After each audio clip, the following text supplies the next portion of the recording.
What's up, freaks? Al Corey here. And Aaron. And we are at Bob Gurr. Bob Gurr is having a conference here, which is pretty much a short panel as well. He's going to have a few guests with him. Mm-hmm. And we're here to film the whole entire thing. All of it profits Give Kids a World, which is a great foundation. It helps children who are ill. Yeah, it gives them a chance to kind of live a little. Yeah. Instead of being stuck in hospitals and everything, because I know by experience, it takes a toll on kids. Yep.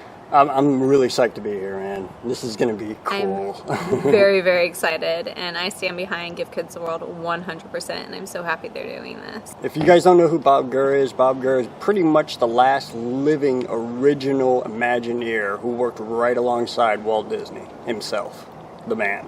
Mm-hmm. So we're really excited. Let's just go ahead and start, huh? I guess so. Let's freak out. Let's freak out. Please stand clear of the doors.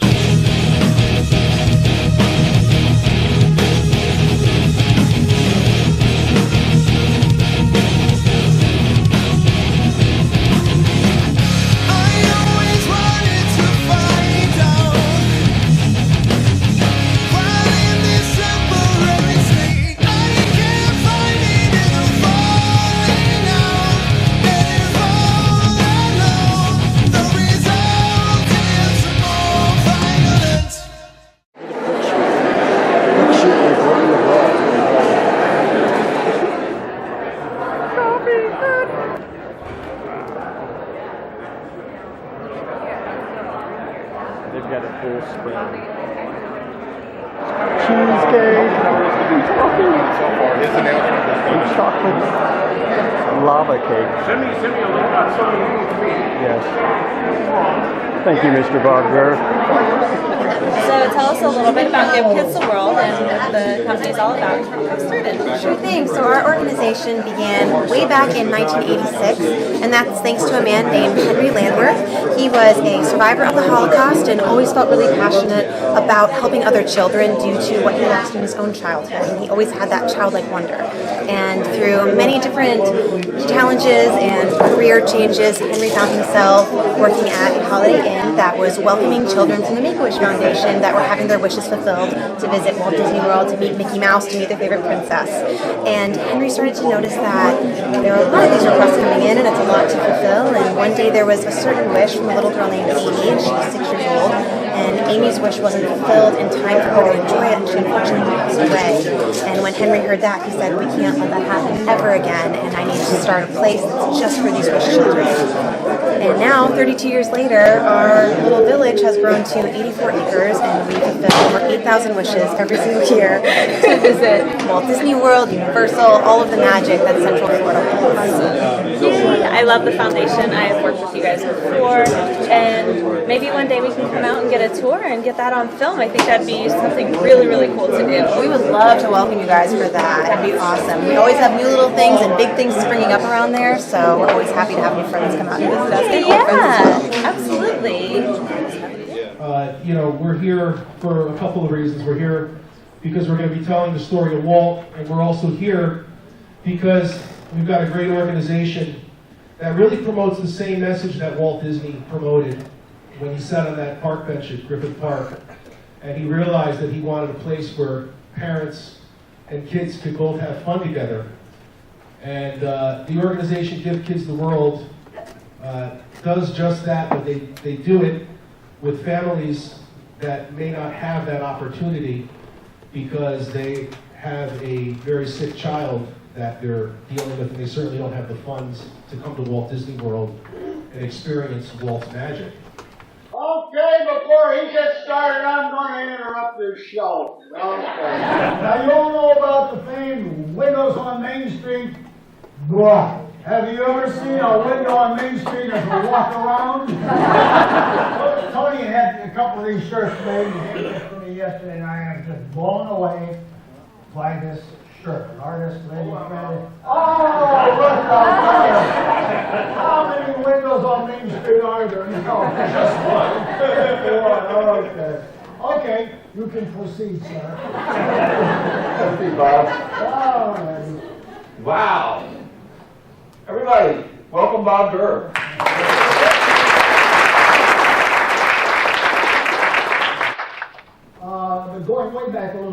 history, Walt always took his daughters a lot of places, and in Southern California we had, you know, amusement piers, small mom and pop parks, carnivals, kind of trashy stuff, and Walt was always very wistful. He was like, how come there's no place I can take Diane and Sharon to these places? And as history tells us, Walt was at the merry-go-round in Glendale, California, quite a bit, and we'd sit there on the bench and shell peanuts, and the girls would ride the horses, and he would generate these first ideas of why can't there be a nice amusement park. World War II came along, so they had to do a lot of work for the government. Then they tried to start again, and then the Korean War came along. They had to wait till '53 before resuming this idea that started actually back in the '30s to do a park. Well, he really got rolling on all the ideas in '53. By '54, they were developing the property, all the infrastructure, all that stuff. And oh, by the way, started designing attractions, what kind of attractions we were going to have. So he was gathering up people right and left. Here's a secret weapon that Walt had. He had a sense of what you might be able to do. And they were very curious. He was not interested in your portfolio, was not interested in what you've done. He was interested in what you're going to do next. It was a very, very interesting perception that he had.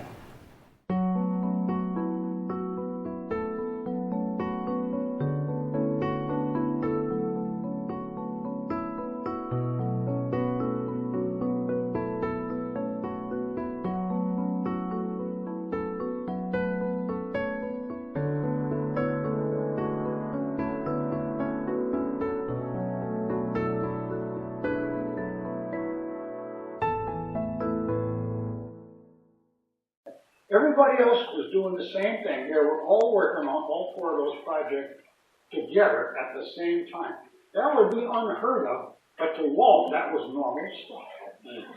And he was a leader who inspired you and motivated you to, again, find the best version of yourself that you didn't even know existed. But you wanted to see that vision come true. He did that with everybody because, again, I go back to what he said. He had an uncanny sense of what you might be able to do. An example, when you're faced with that, John Hansch was one of our chief art directors, background artist, quite a guru of color design and everything. We were getting ready to do a thing called the Tiki Room, which was going to be a restaurant with actual food. And a discussion was going on with John, I want you to get started figuring out the food operation, how we're going to do this. And John says, I don't know anything about food. And Walt says, well, it's time you start. Go to a food college and learn about food. He would do that. I think if you didn't know something, it didn't do a bit of good to say, I don't know how to do that. I'm not experienced, I'm not qualified. He would say, time to get started, and he would turn and walk away from me, just like that. You'd be going, what? So he didn't care about credentials, he cared about competency, and you didn't have the competency, go get it. Yeah, so it was a weird situation in which so many people were doing stuff, never qualified for it, didn't know anything about it, and willing to get started, and we'll figure it out as we go on the fly. So, how many of you tonight have a favorite Disney park attraction? Raise your hand. We all have our favorites. What is Bob Gurr's favorite Disney park attraction? What do you like to ride? That's so simple. The Disneyland fire engine. You want the full story, go to bobgurr.com, fill it out, and seriously, you will find the genesis of the fire engine at Disneyland. I knew Ward Kimball, one of Walt's crazier animators. I knew him years before I went over to Disney. We were in the same car club together and stuff. And I was invited to drive his 1916 American LaFrance fire engine, a parade one day. Don't ever give a car kid a chance to drive somebody else's fire engine because you're going to want one forever and you're never going to be rich enough to ever have one. However, in early 1958, Walt was in my office again, and there was a pause, and I said, Walt, we don't have a fire engine on Main Street. No, Bobby, we don't. 15 minutes later, the county department phones up and says, The project account number for the new fire engine project is... I'm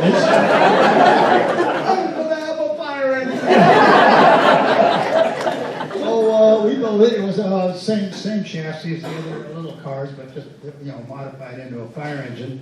I was so proud of that cute little fire engine. I got a Department of Motor Vehicle moving permit for a one-day permit.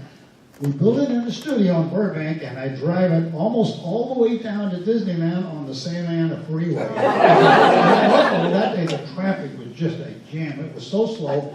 The thing had 2 cylinders. It'd go 30 miles an hour. Did you turn the siren on? No, you had to wind it up. But anyway, I wanted to drive it down there, and I got down to about Norwalk, and you have to get off the freeway because it's sped up. And you got to go east a bit, south a bit, east a bit, because the freeway went diagonally straight to Disneyland. And I'm driving this fire engine, I come up to a corner, and a little teeny kid standing there, and this little kid looks at me, "Mister, by the time you get there, it will have burned down." I was still laughing. And then about 7 or 8 years ago, I was in Long Beach, and there was a parade, and I was looking, and I look at that. You ever seen a stupid little tiny fire engine like that? Look, it's down there with the floats and everything, and I got closer. Oh God, that's my fire engine. And then I understood why that little kid saw the fire engine and saw what that size meant somehow. But it fits the scale of Disneyland. It looks right in Disney, but it looks terrible in Long Beach. That's a long-winded answer. That's my fire engine. All right, to finish the story, how many of you know the last picture ever taken of Walt Disney live in Disneyland? He's sitting, yes, there's a hand. He's sitting in the fire engine with Mickey Mouse in my fire engine. Because when Walt went down there to drive some guests around and everything, he drove the fire engine. Because he wanted one. Awesome. Ladies and gentlemen, Bob Gurr.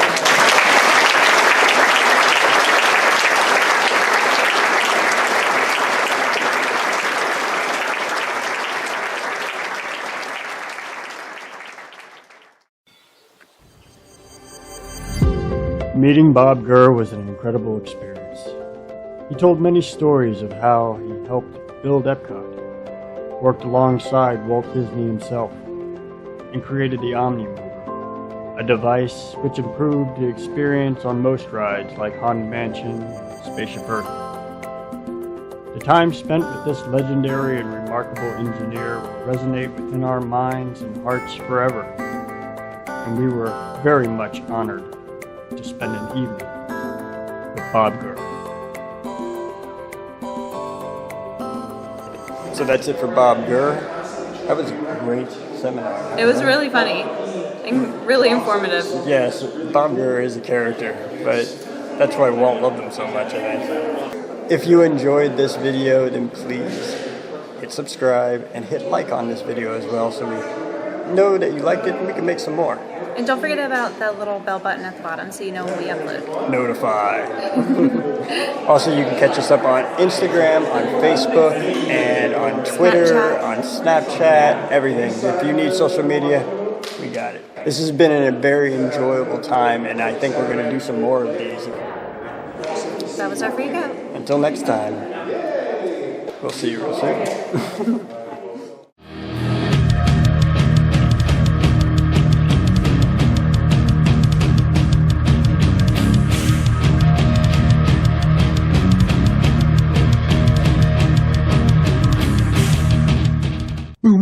I'm gonna be famous on them YouTubes.